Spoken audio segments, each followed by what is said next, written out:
Jai Ram, Shri Ram, Jai Ram, Shri Ram,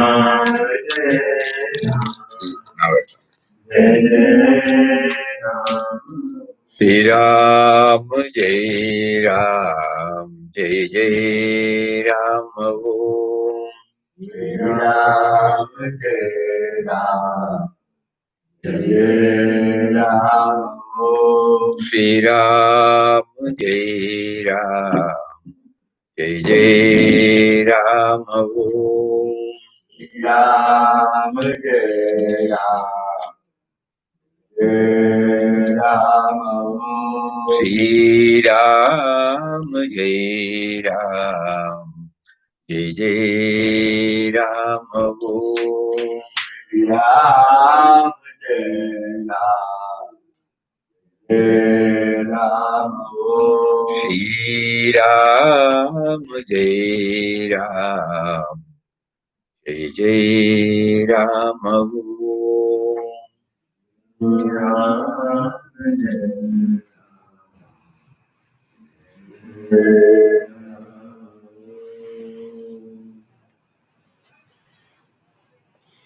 Om Shri Ram, Jai Ram, Jai Jai Ram.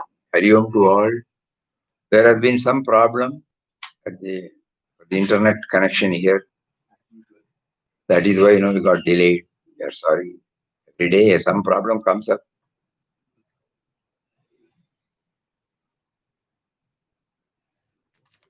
Today we were going through some of the comments made in the chat option.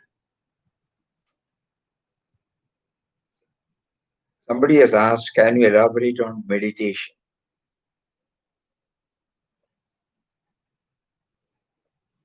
There could be so many meaning or interpretation for the word meditation. But as we go through Papa's teachings in question, when we correlate it with the contents of Passage to Divinity, where it has been elaborately mentioned about this pre-22 period.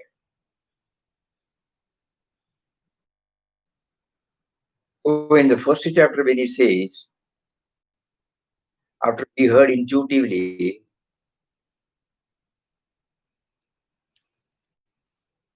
what was that word?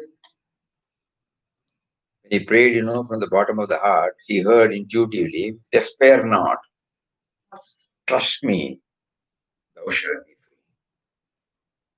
free. Intuitively he heard. Now we feel, because later on he said, this was the voice of Ram, these encouraging words of Ram proved like a plank thrown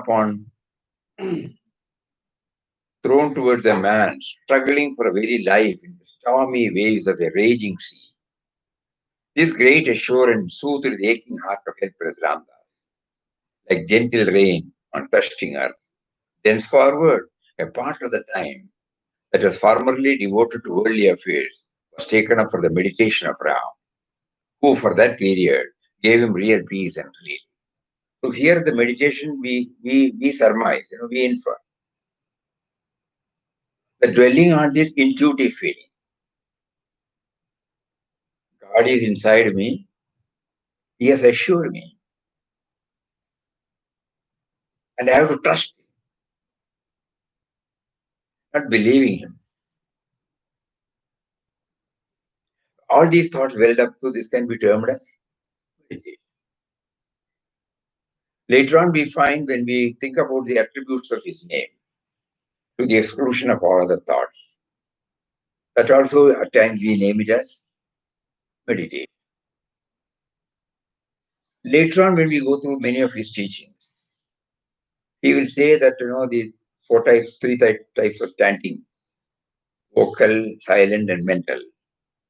And through the mental chanting, all thoughts are arrested, witness consciousness develops, wells up. That process we can call it as meditation. That is watching our thoughts. Watcher is the real you, he will say that. So that means, we are parading before us all the thoughts, and there is a watcher watching the thoughts. That process also we can name it as meditation. So let us not get confused about it. We will say dwelling on God thought. God who is nameless, formless. God who is the living force, life force. God is the intelligence absolute. God is the awareness absolute. So whenever the mind thinks about that, at the exclusion of all other, we can name it as meditation. These are all words, After all, these are all words. Because later on, same Papa has said, Ramdas have never gone on meditation. After he came back from the itinerant tour, when he was back in the Panchapandava caves, he said Ramdas had never sat for meditation. One day he sat, and for 2 or 3 hours, he was in that blissful state. So there also he names it as meditation. That means totally absolute stillness, where no thoughts are there. Let us be on the process in whatever way it comes to us, and it will get refined, rather than thinking about the academic. Another one has written, each one has a separate path designed by Papa, which we can get only by praying right. Yes, correct. Each one's assignment is independent. The assignment in the world outside. So he has given us the mental equipment, the physical equipment, everything according to that. We should know this is the assignment he has given.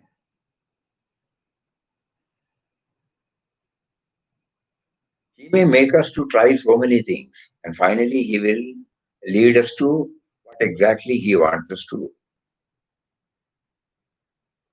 In the Vyavaharik language, we call it as failures, but it is not failure. He is putting us so many tests to pass. Finally, we are qualified to take up that particular assignment. Another question. We too write exams, but do not intend to hand over the answer papers for correction. Absolutely right. These are nice reflections. Normally, when we write the exam, we give to the examiner the answer paper. Later on, he goes and valuation takes place and the result is declared. Here, that also we keep it with us. That means that even the so-called labeled spiritual exercise, even in that we don't bring him into the picture. But in Papa's case, even the very quest he attributes to Raman. This is a very, very educative thought. Even the very start, even for make me to write the exam, he is providing me the answer paper.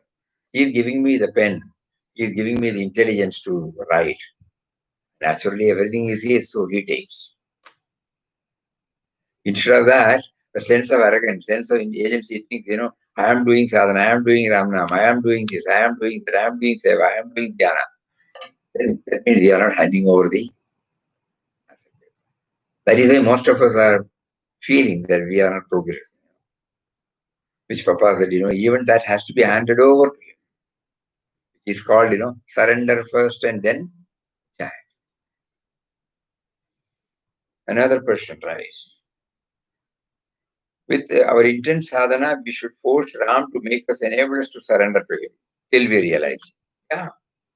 By repetition of Ram Nam and with our intense sadhana, we should force Ram to take us. Yeah, that pining should be there.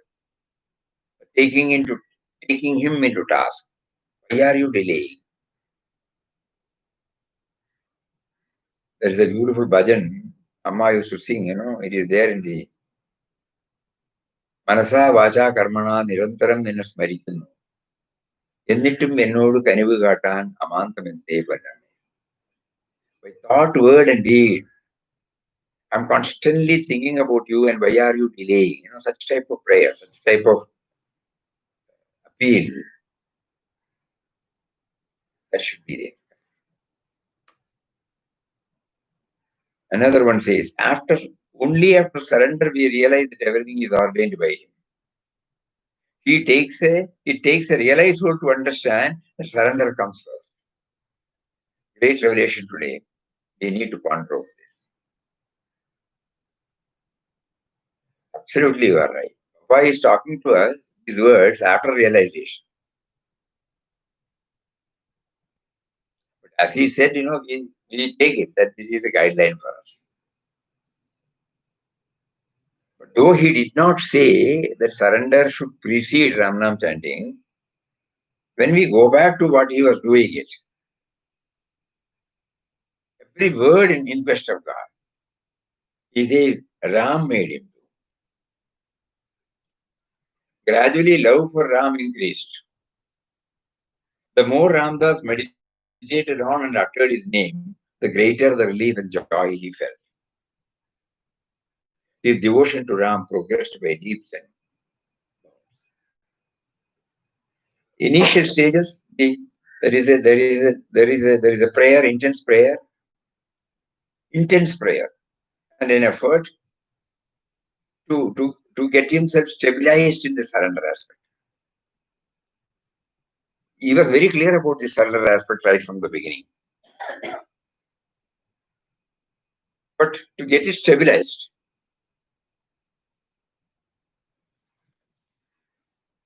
somebody else wrote to us yesterday through email.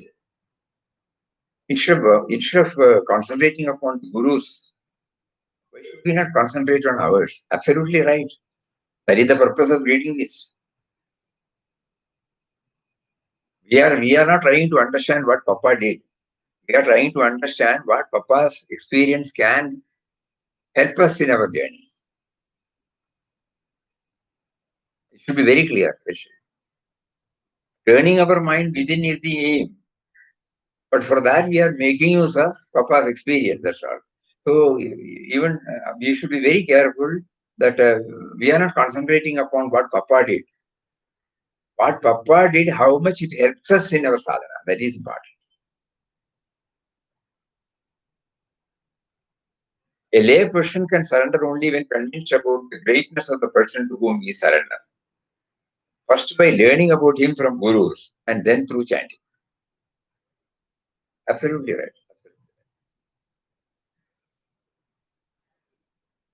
Anubhava Kada, we say that even in temple deities, we get more and more faith when we hear about their experience from the different devotees. So much with the Guru. Somebody will say, have you gone to see this Guru? The moment we see him, we find some ineffable joy or some, just like what Papa had when he met Ravana. We can't exactly say what it is. There is an inexplicable, positive, deep influence, positive influence. Then we go to him. These are all, that is the stage, God truly sets up for us to get introduced to this subject. Then management principle states, plan, do, check, and again plan in a repetitive cycle. All these things are valid until we are sadhakas. All these things are valid until we hand over. Purushartha is there until we know that we are a sadhaka.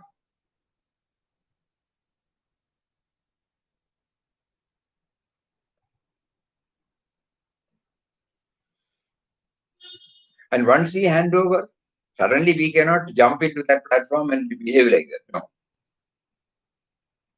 So we are chanting, we are doing bhajan, we are having satsang, we are trying to bring in the God dimension in all that we think, in all that we talk, in all that we do. All these things are called self-efforts. This we have to do it until we know that he is behind this. The moment we realize he is behind this, no, who is there to do all these things? We cannot jump into that stage now. So all these things are valid now. That is why they will say, it is up to you to make or mar your life. We have to do our job until we know that he is making us to do. That should be very clear in our mind. Another one. Think Ram took the form of Papa only for us to scale the height in spirituality.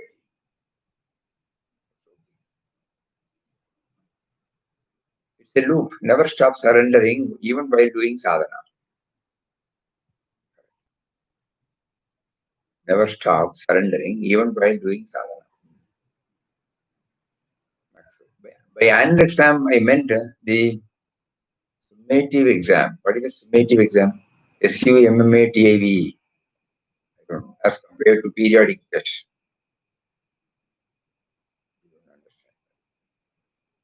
Watching the thoughts gives us a little idea of who is the watcher. Periodic test, but sometimes exams more than once a year.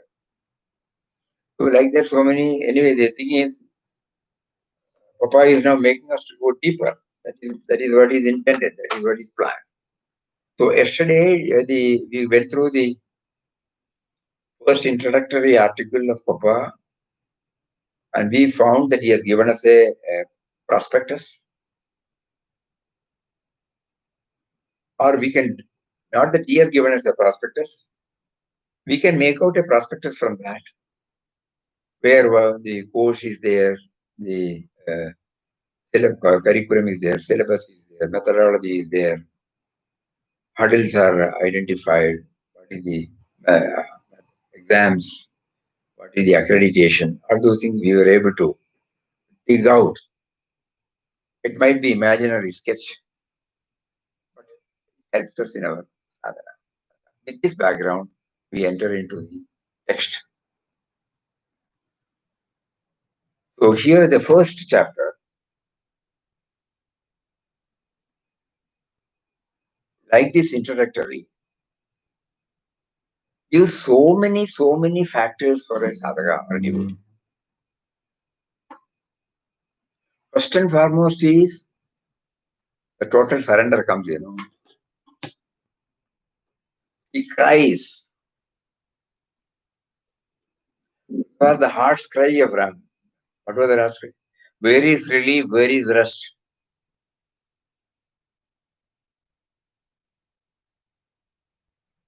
It is not our, normally what we have cry. When we cry, it touches anybody's heart, Crying. Just imagine. When somebody pleads, when somebody asks, then somebody pleads, then somebody cries. What is our reaction?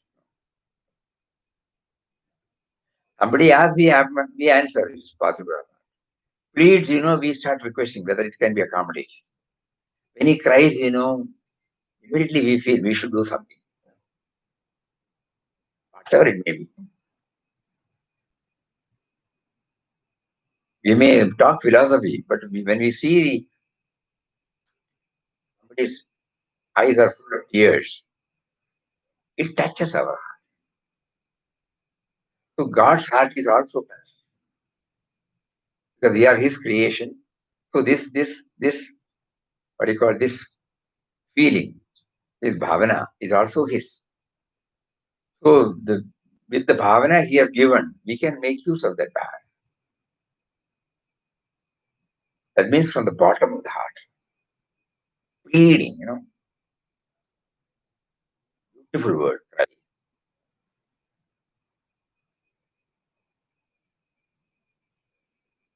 Many instances will come before everybody's eyes. When somebody is in tears, you immediately want to do something. Even if you are not in a position to do anything, at least there will be a deep desire to help you. So We will hear God's words intuitively only when such cry comes. First, He teaches. It should not be surface level, superficial level, outer level. It will not. I come in all humility to thy holy feet and surrender myself entirely to thee.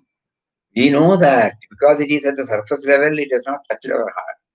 It has not touched our heart, so it has not touched his heart.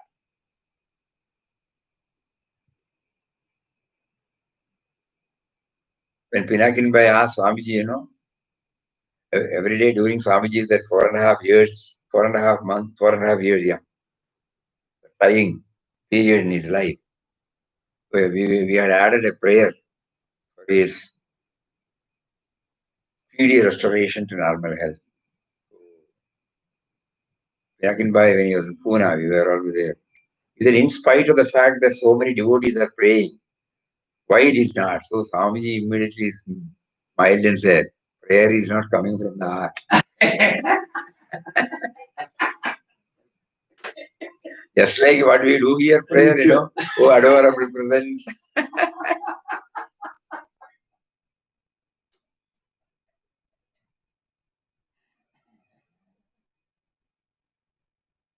So that is the indication.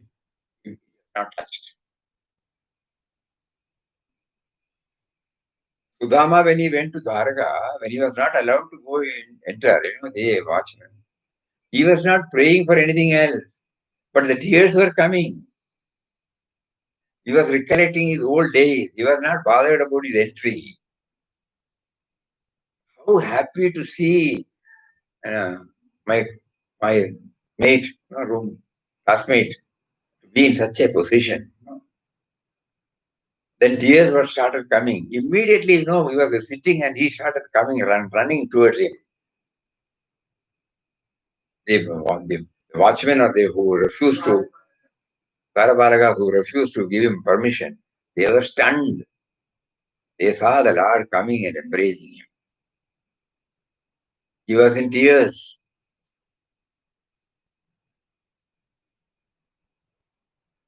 We remember many incidents. Normally you or anybody will say, I was about to ask this question.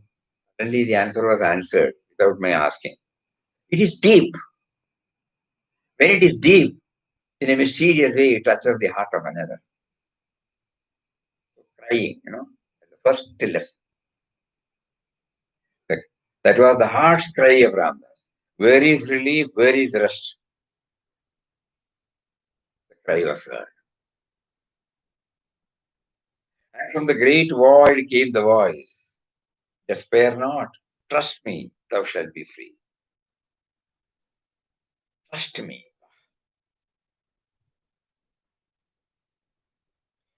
Two things are here. So when the cry is there, then only that means the last vestige of our, just like what Papa said, what did he say that? You climb the tree and you are not holding on to anything. I cannot do it today,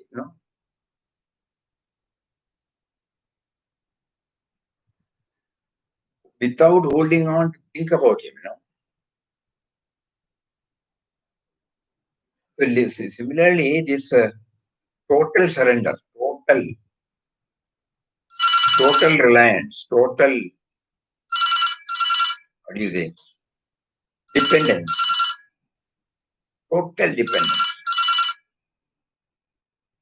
That is what is needed for hearing this. It need not be a sound as we all feel. We don't know that. Gandhiji used to say, it was exactly like the sound what I am hearing.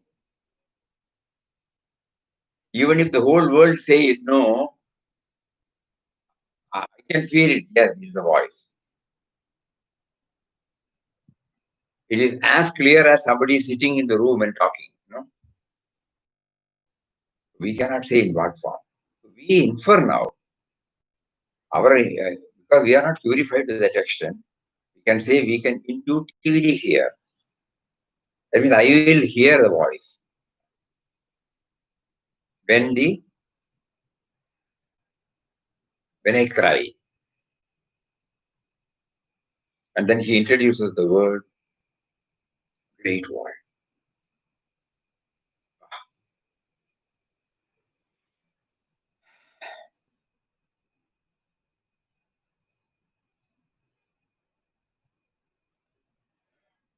To get the word great void for the Almighty Lord of the universe means what an amount of manana he must have done. No?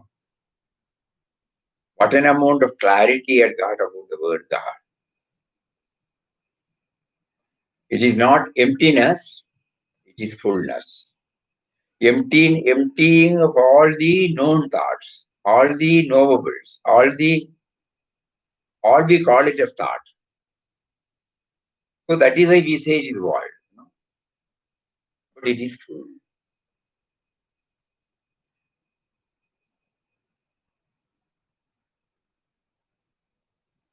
So many interpretations. I'll just read out one.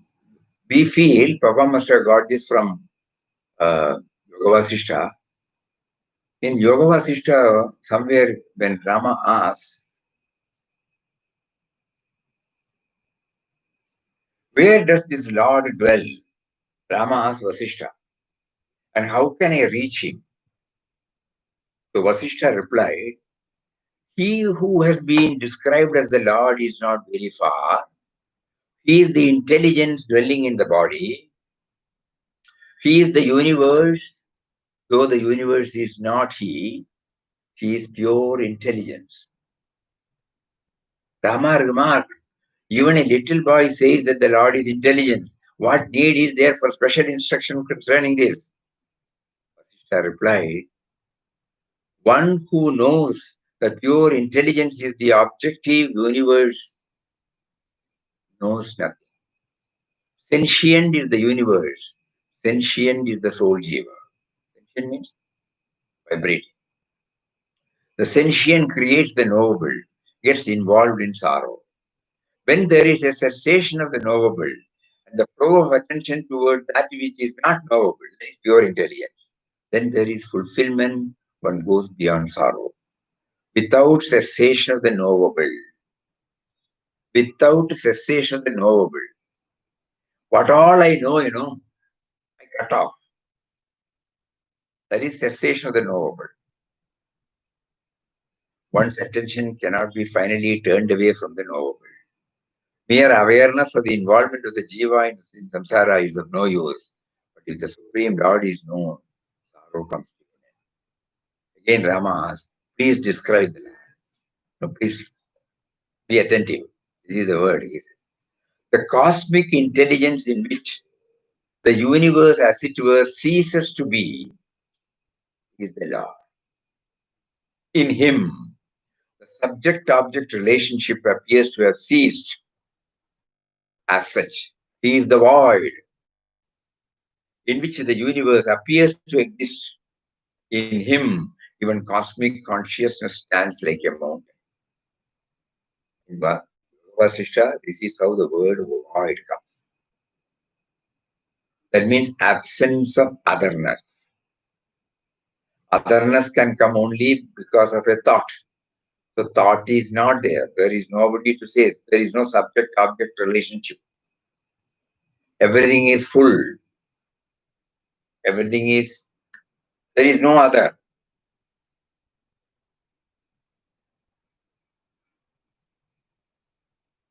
Beyond that, nothing can be told. So he uses the word, he is the void, in which the universe appears to exist. In him, even cosmic consciousness stands like a mountain. Just as a pillar is said to be devoid of the statue, when it has not actually been carved out, so also Brahman is said to be void, when it is devoid of the impression of the world. It may be a little difficult to understand, but whether it is difficult or not, Papa has used the word, so we have to do something. Today we have been frantically searching throughout Papa's entire teachings. Nowhere else he has brought this. The one and only place he brought this was first chapter, first page in question. We were thinking why. You have not given the explanation of why later. Then we felt as it were, no? This has to be evolved by oneself. No matter how many times somebody repeats, this cannot be, because unlike other words in the spirituality, void cannot be explained by anybody. If you explain it is not void, no? Knowable, clear, no? In him, the subject-object relationship appears to have ceased as such. He is the void in which the universe appears to exist. Just as a pillar is said to be devoid of the statue when it has not actually been carved out. Also, Brahman is said to be void when it is devoid of the impression of the world. A pillar is put, so many carvings takes place. Before that, if the pillar is not there, the carving cannot come.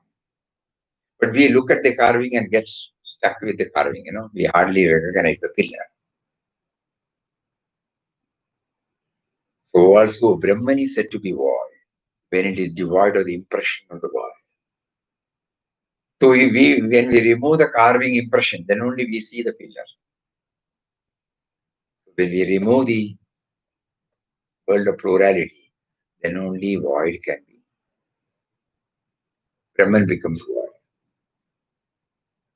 Anyway, for a beginner like us, this much is understood. He is not in the list of noble. That is why he said he is a mysterious power.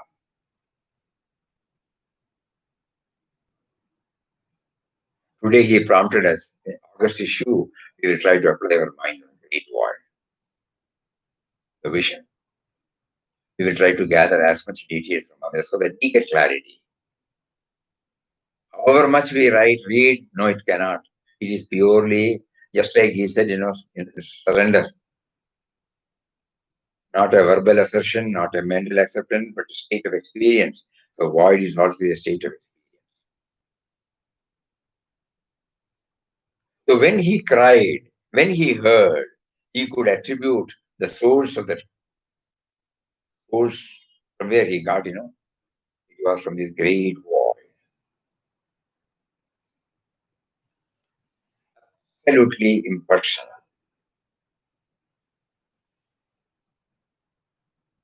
So these are the lesson number 3, And then he introduces the word Ram. This was the voice of Ram. Hereafter he will only say Ram. So Ram also has been introduced.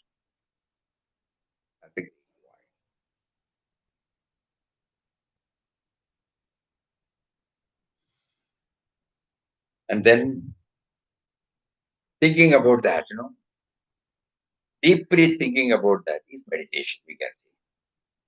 So he said, totally devoted to worldly affairs was taken up for the meditation of Ram. So first we started getting clarity on the word Ram.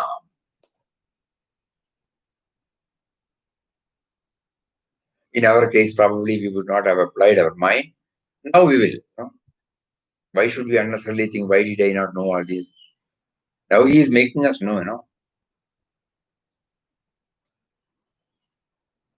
He gave us the book probably many decades ago. He did not prompt us to read. Okay. Probably we were not fit enough to understand. Now, after a lot of ups and downs in the life, he made us to witness. He made us to experience. Now the equipment has been more or less molded in such a way that it can slowly absorb the subtle, subjective points, like mysterious power, like great wall, like Ram, the birth pillars, death pillars. These are all words, we cannot easily digest those words. So we would have started Ramnam without thinking about all these things. Doesn't matter. That Ramnam has brought us to this stage, and now he says meditation on Ram should go. In our case, we can say along with Rama.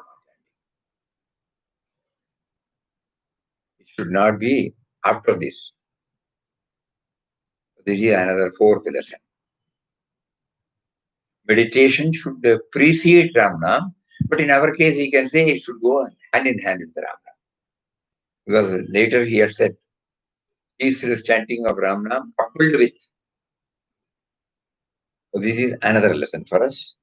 And then he said, the more Ramdas meditated on and uttered his name. So it was not merely uttering. Uttering should be accompanied with this meditation, welling. Then, the greater the relief and joy he felt. Even after the chanting, slowly, it started staying with him. In our case, the moment the session is over, we are back to square one. Another lesson. So, because even after chanting, the joy was, he started feeling it, he wanted to continue it. So, in between all the, whenever he gets a pause moment, he was filling it up with the Ram Bhajan. His devotion for Ram progressed by leaps and bounds. Devotion to Ram means devotion to him. Even if the period ever so small, he started feeling. What was the tangible gain? When somebody was coming to his aid, he said Ram was coming to his aid in unexpected forms. See, now the slowly getting concretized. Whenever in trouble, a soothing word, a helping hand, material support, whatever it comes, he was able to immediately see not the individual, but Ram coming to his aid. This is the tangible gain of meditating and chanting. We now see for ourselves. We have not, because immediately after chanting, we see individual as an individual, situation as a situation, object as an object. Now with that, even after the chanting stops, if the chanting is done with the right frame of mind, we will be able to retain the joy we felt even while not chanting. Another lesson for all of us. And then he started reducing all his personal comforts. We call it your self-denial or tapas or vairagya, whatever. He wanted to pull the entire thinking, what do you call it, faculty, thinking time on this. Suppose I had so many sessions, think about that, in the corner of my mind, there would be anxiety to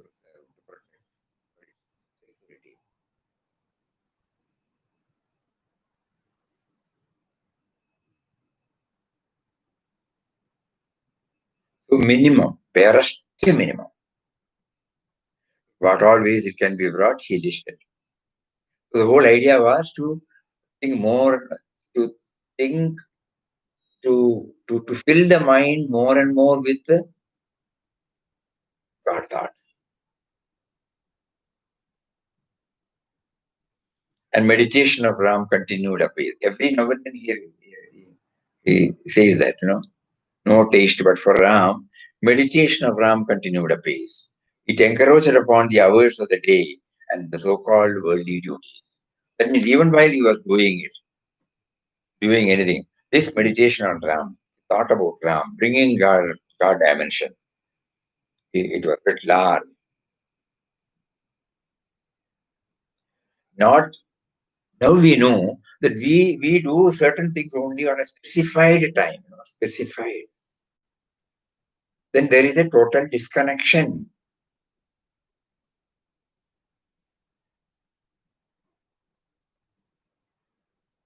our attitude towards men and matters would have changed a little, no doubt. But that is not a consolation. Are we able to see his hand?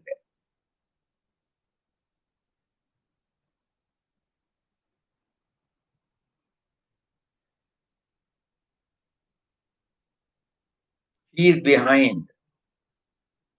So Papa in the first chapter itself, gives all clues, some foundation for our sadhana, key points. We may immediately try to imitate, the self-denial aspect. No. What is important is whether we are remembering God. And this automatically goes. When my priority shifted to God thought, that which takes me away from the God thought are not automatically dropped off. We without knowing it, we only see what he has outwardly done. Because what has inwardly has taken place, which he has expressed, which we don't know.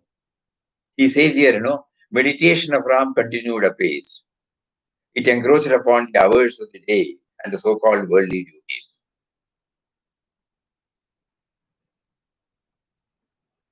And then to give a boost, initiation. So through initiation, he says, we don't have to crave for this. At the appropriate time, the Guru will come and initiate if necessary. And there also, he doesn't stand on any formalities. Though he started naming his father as Gurudev, unlike what we all do.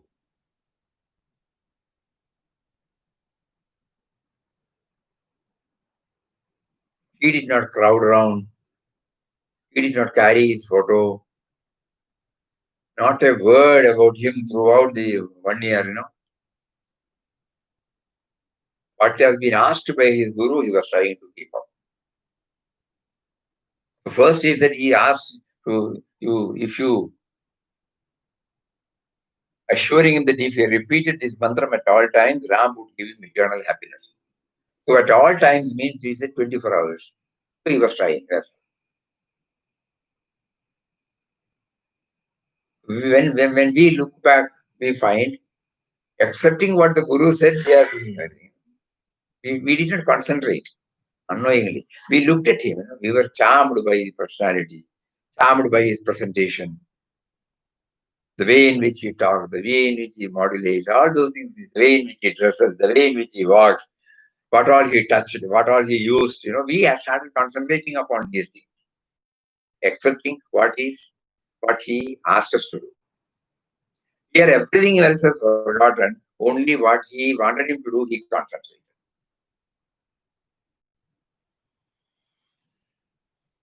A big lesson for us, very big lesson. Then another lesson is periodical satsang. Satsang need not necessarily be attending a pravachan or having the physical darshan. It can be through associating with the inspiring life and mission or thoughts of Mahatmas. Another lesson for us. Srimad Bhagavad Gita, Light of Asia, New Testament, and Gandhiji's Young India and Ethical Religion. And somebody.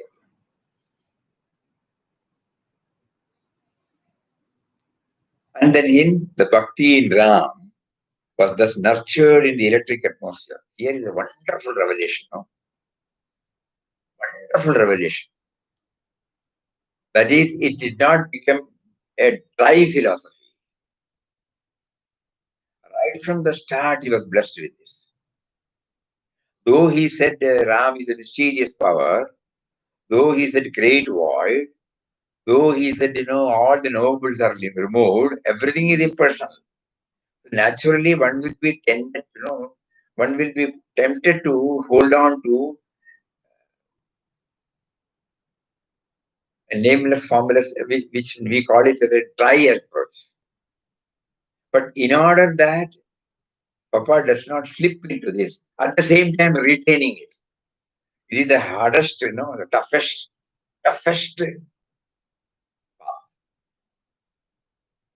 impersonality, at the same time devotion. Normally, when we say devotion, devotion to, devotion to. There are two there. Dualism there. Devotee and the devoted, So here, on the first chapter, he brings the word Bhakti in Ram. So there is a harmonious blend of Bhakti and Jnana here, right from the very start. Excellent, the excellent start for us. So that we don't become emotional, we don't become analytical, rational, logical. We take both and combine, and there is a harmonious blend. So, Bhakti in Ram was thus nurtured. And how it got developed? Bhagavad Gita.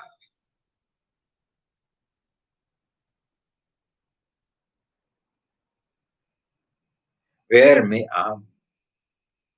times the Lord says in the first person, dedicate to me, that non-dual Brahman. But at the same time, there is an Arjuna and there is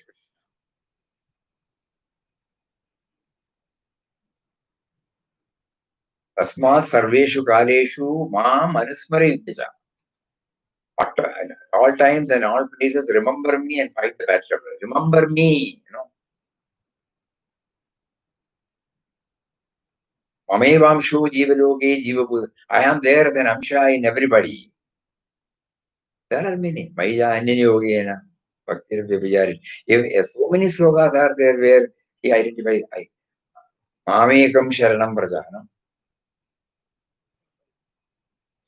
So many you can find. Absolute impersonal aspect.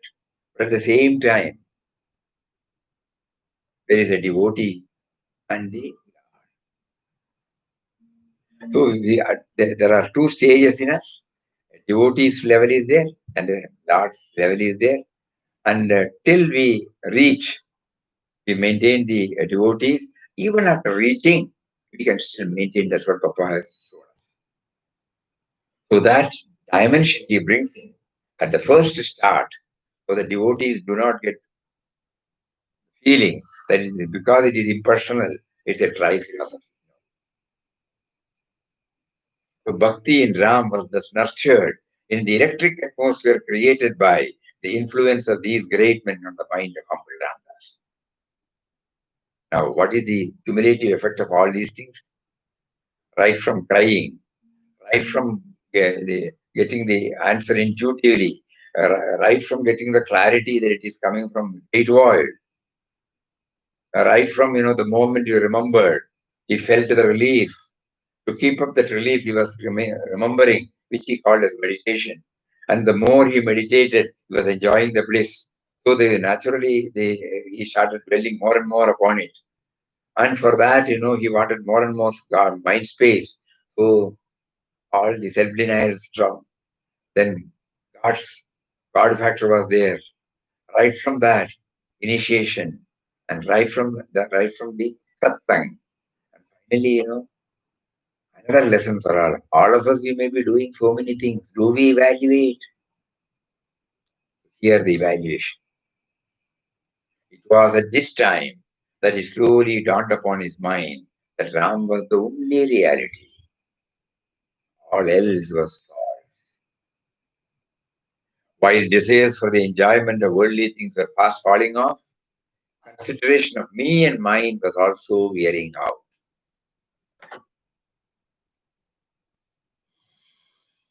Great punch. Me and mine. Me and mine.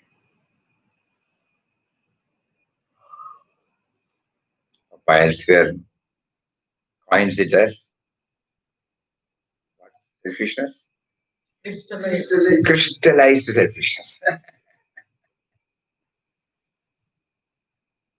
In Gita Sandesh, first chapter, he will bring this. Crystallized. So the hurdle in a study, it was identified right from the start. And he was watching whether all these things were helping him to reduce the me and mine. Then only he was able to keep up. It is not after that he was like, no. Here in his case, the entrance exam is the final exam, you can say. Because in the entrance exam, everything has been covered. Because last line, all thought, all mind, all heart, all soul was concentrated on Ram, Ram covering up and absorbing everything. In nutshell, we can say the first chapter is the quintessence of the entire Papa's sadhana and teaching. Entire.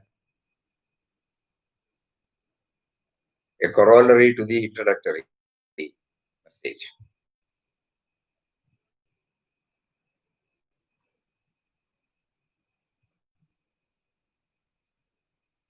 We have to keep on reading this first chapter. Everything we have covered, we have never covered. We can never cover the first page, first chapter. Until each and every word which Papa has written, we do this manana and then reflect, then try to watch, then try to make amends in our sadhana. Even then we cannot say, because the last line is not PhD, something more than PhD, All thought, all mind, all heart, all soul was concentrated on Ram, Ram covering up, absorbing everything. Nothing else but Ram.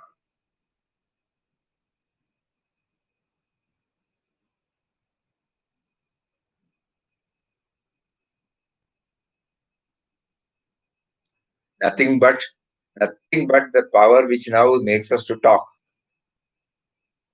Nothing but the power which makes everyone to hear, everyone to see.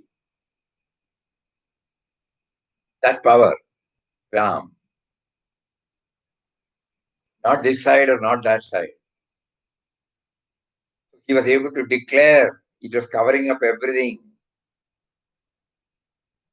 All thought, all mind, all heart, all soul was concentrated on Ram. Ram covering up, absorbing everything. Everything comes from this power. Everything floats on this power. Everything fades into this power. Every moment, everything is coming from this power. Everything is actuated because of this power. Everything is floating in this power. And everything recedes into this power,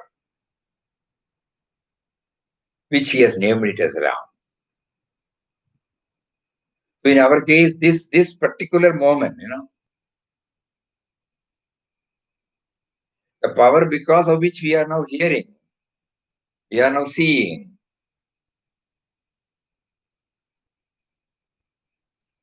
that power covering up everything. Is it not the true fact? At every moment of our life, is it not that power? Is it not because of that power that everything happens? Yes, everybody will say yes. But now we are praying to that power. The power has given us the freedom to pray. You did not ask for it. So I allowed you to function as an individual. If you feel the time has come that you should move towards me, I will take over.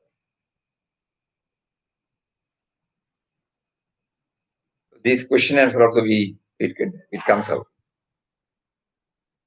So let us not think again Ram is different, everything is different. This power, the very power because of which now the activity is now going on, easy to understand. Seeing, hearing, every little moment, even the hand, movement of the hand, even the modulation of the sound. Everything is because of the presence of that power. What is that power? Can we answer? No. But it is there. Yes, that is incontestable.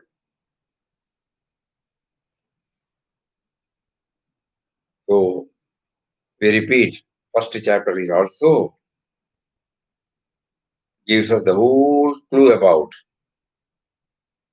beginning of a sadhana and end of the sadhana. We start with crying, trying to know his presence.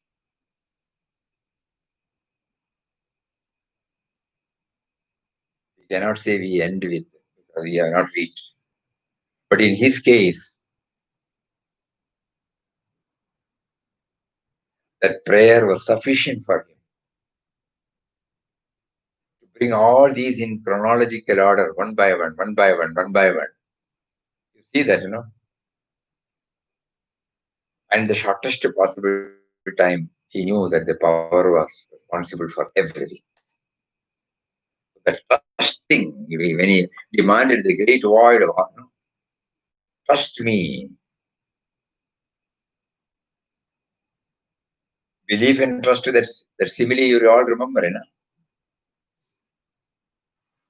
person walking on the road with his son. Everybody gave a good applause. He moved from one side to another side. And before he crossed to the other side, he asked, do you think I'll be able to go? Everybody said yes in one voice. They gave a good applause, standing ovation. This. You really believe? Yes. Then can you give one of your children on my list? So he was holding his child on the shoulder. Everybody backed out. So to make us know what is belief and what is trust. So we have belief in God, but we don't trust. So great void demands, trust me. The clarity comes there itself. Why we have not been able to progress? Because we have been unknowingly, you can say, we have not developed how to trust.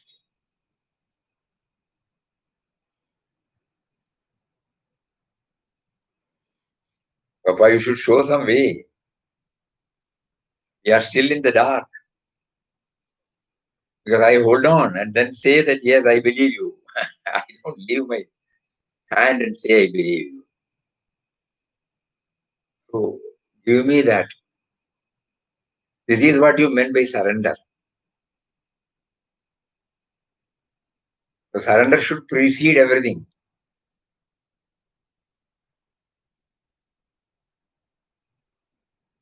When you attend an interview and when you get an appointment order, first day itself you surrender to the, boss. You don't know him and you act according to his instruction. You know very well the company is run by him or the proprietor. You are conscious of the proprietor. You don't act like a proprietor. But you have trust. 30 days you work. On 31st day, you are confident you will get the salary. You trust him. So trusting is not something unknown to us. Trusting is not something which is absolutely foreign to me. So far in the life lived, everyone has trusted somebody or something or some. Trusting is not an unknown factor for us. Have we applied that here? Let us all do something here. And then tomorrow we'll go to the second chapter. Anyway, Papa though he took us all these, again, no, when we go through this, he gives some more thought, some more clarity, some more light.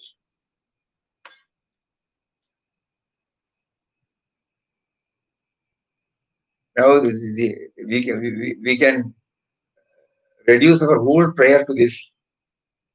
Make me to trust you. That's all. I'm not asking anything else. Somehow make me to trust you whole. Outwardly, everybody will say, I am a devotee. I myself will tom every day, I am a devotee of Papa. Aja, when we read this, we will read out what is the true concept of Papa. With that, probably we might be able to understand. Beloved Papa's presence is not only confined to the bhajan hall or Homa Mandir, he is not only all pervasive in this holy Anandashram, but it lives and moves in and through us. The power. But it lives and moves in and through us. We carry his presence when we adhere to truthfulness.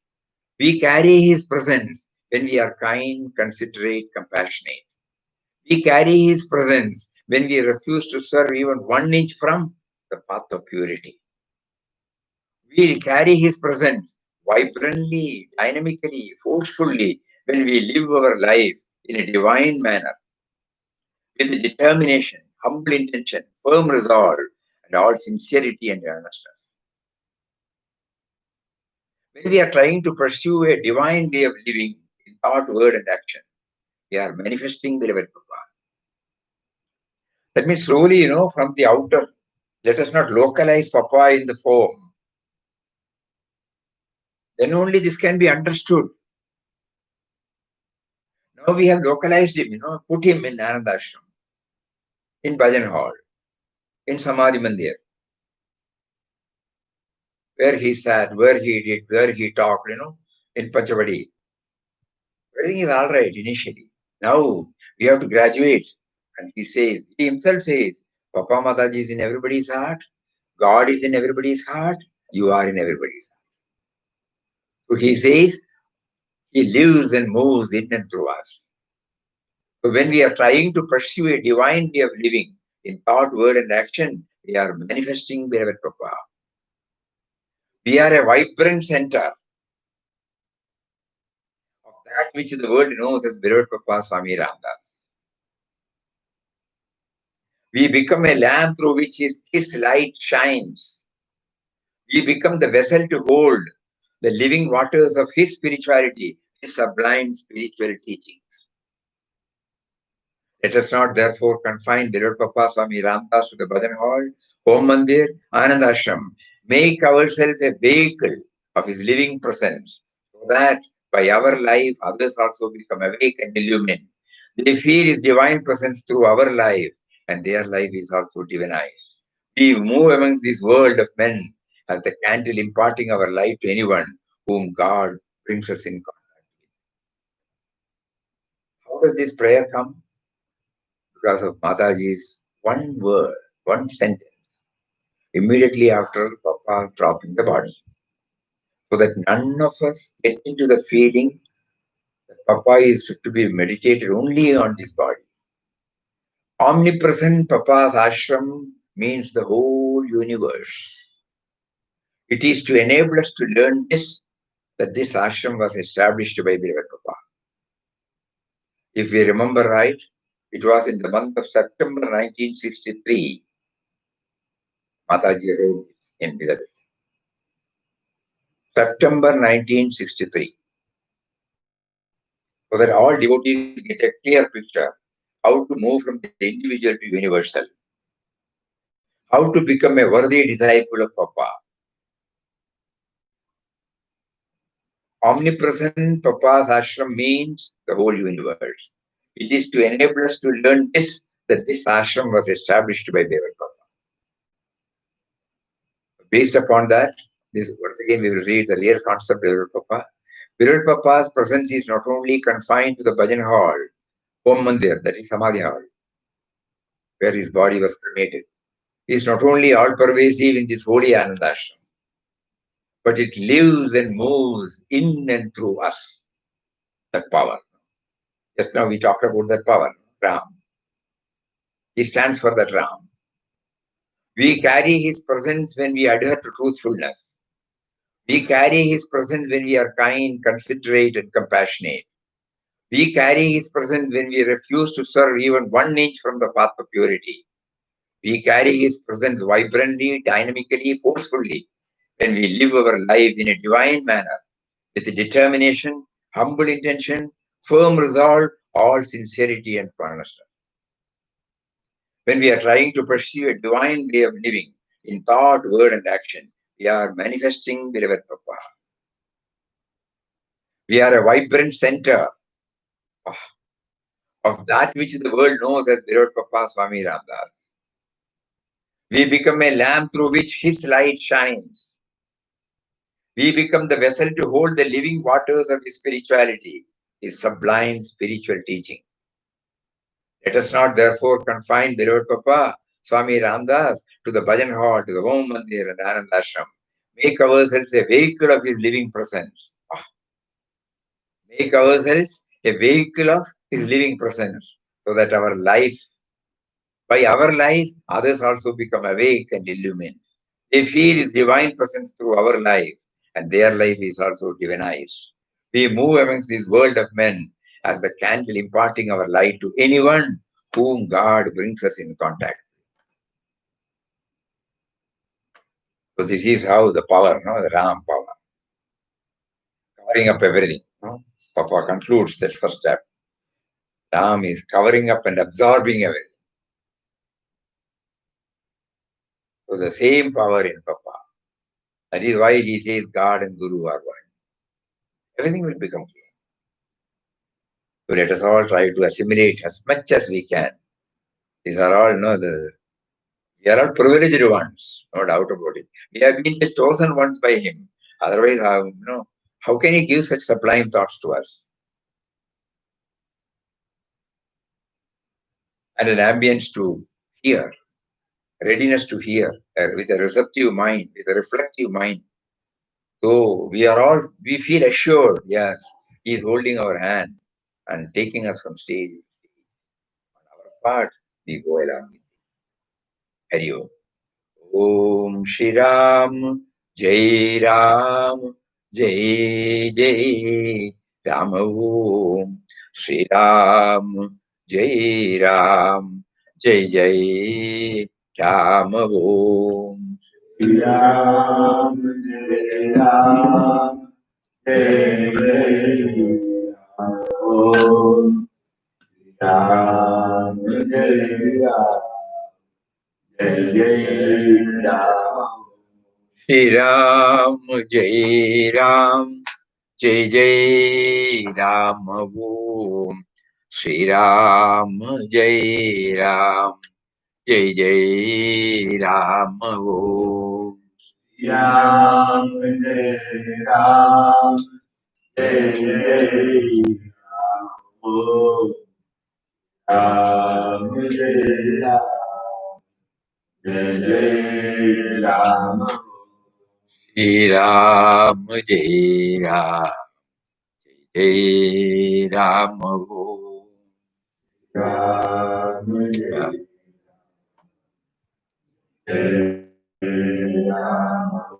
Shri Ram, Jai Ram, Jai Ram Om Ram, Jai Ram. Shri Ram, Jai Ram, Jai Ram Om.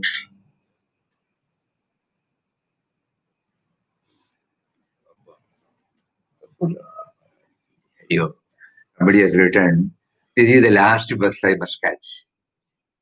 Somehow I should catch. Please push me so that I can enter into this bus. Papa will take care. Very good. Boost.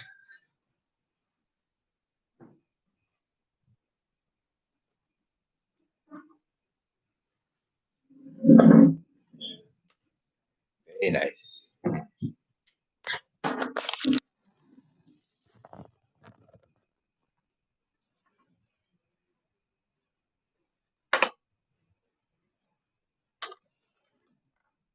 Why do you doubt? I'm not taking you. Why do you doubt?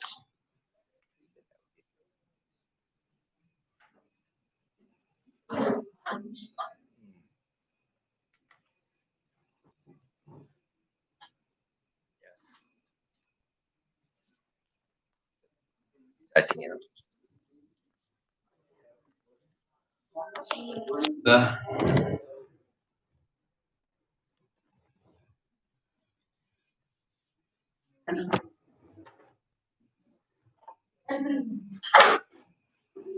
In quest of God, Guru.